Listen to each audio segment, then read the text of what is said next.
The latent struggle for power between York and Lancaster has now flared into open revolt. The Duke of York, returned from Ireland, has united his army with that of the Earl of Warwick, and together they seize the throne by force of arms.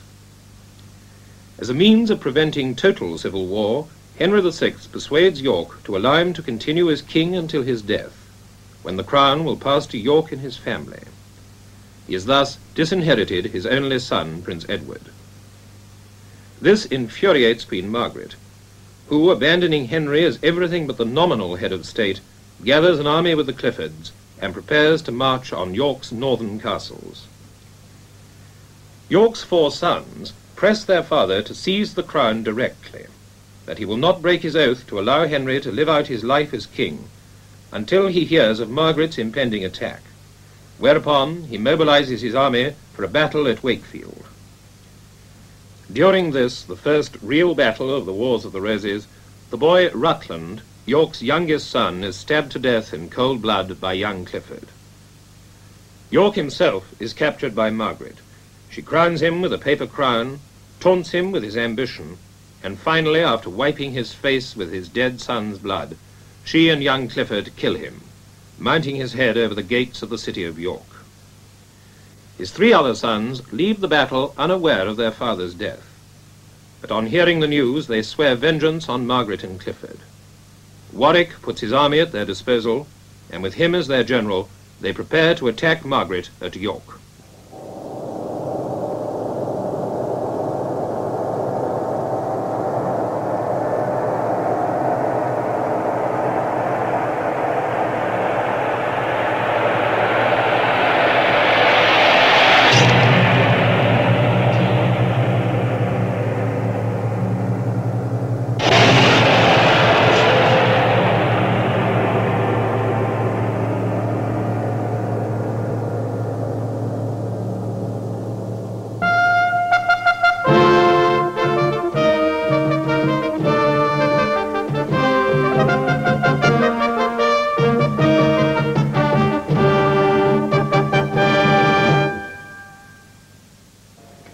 Welcome, my lord, to this brave town of York.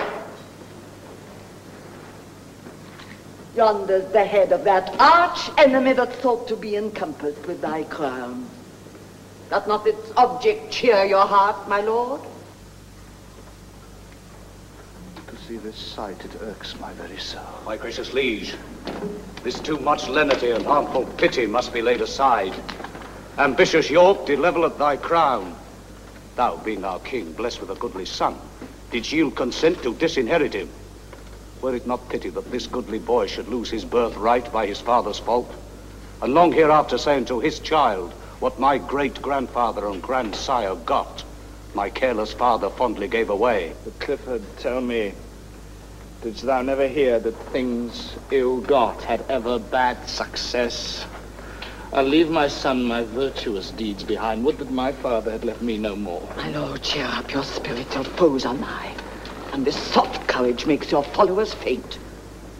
You promised knighthood to our forward son. Unsheathe your sword and dub him presently. Edward, kneel down.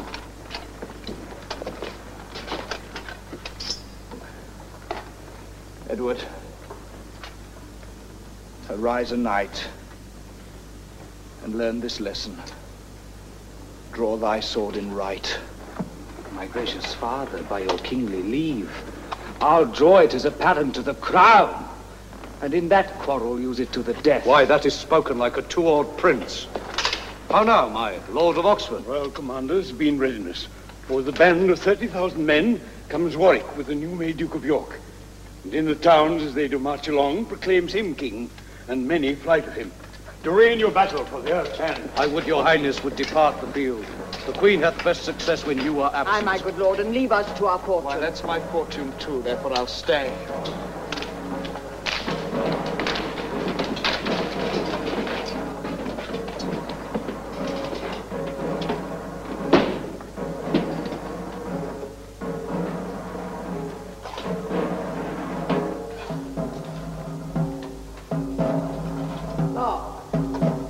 Henry, wilt thou kneel for grace and set the diadem upon my head? or bide the mortal fortune of the field. Go! Wake thy minions, proud insulting boy! Becomes it thee to be thus bold in terms before thy sovereign and thy lawful king? I am his king. He should bend his knee. I was adopted heir by his consent. Since when his oath is broke. And reason, too. Who should succeed the father but the son? Not done with words, my lords, and hear me speak. My liege, the wound that bred this meeting here cannot be cured by words. Therefore be still. Then, executioner, unsheathe thy sword. Aye, so we will. And here I unsheathe mine to prove my father's right upon your head. Whoever got thee, there thy mother stands, for well I wot thou hast thy mother's tongue. But thou art neither like thy dam nor sire, but like some foul, misshapen stigmatic. Outcast of Naples, England's bloody scourge! Shamest thou not, knowing from whence thou art extraught, to let thy tongue detect thy base-born heart? A wisp of straw were worth 1,000 crowns to make this shameless callant know herself. For what hath broached this tumult but thy pride? Hadst thou been meek, our title still had slept.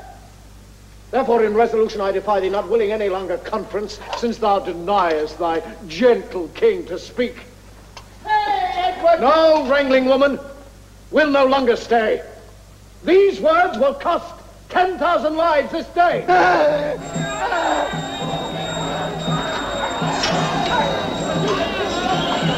Aye, and old York, and yet not satisfied. I will give you satisfaction.